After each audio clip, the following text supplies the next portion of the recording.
সূৰ্যদেৱ নমঃ। আজি এটা নতুন টপিকৰ ওপৰত কিছু কথা আলোচনা কৰিম আহক। আজিৰ আলোচনাটি হ'ল সূৰ্যৰ ৰশ্মিৰ কিছু গুৰুত্বপূৰ্ণ বিষয়ৰ ওপৰত।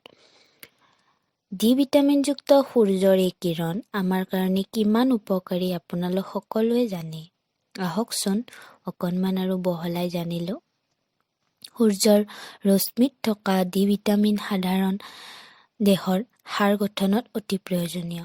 এই ডি ভিটামিনে নতুন চুলি গজোৱা, প্ৰটিন উৎপাদনত সহায় কৰে, চুলি সৰা ৰোগ প্ৰতিৰোধ কৰে।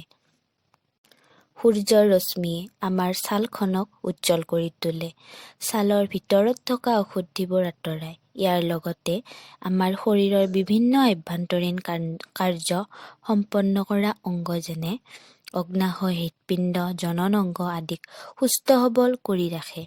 শৰীৰত দেখা দিয়া বিভিন্ন ধৰণৰ বেমাৰ যেনে ডায়েবেটিছ, মুখত শালমন ওলোৱা, হৰমনৰ অনিয়ন্ত্ৰণতা, উচ্চ ৰক্তচাপ, ছৰিয়াছিছ আদিৰ পৰা আমাক ৰক্ষা কৰে।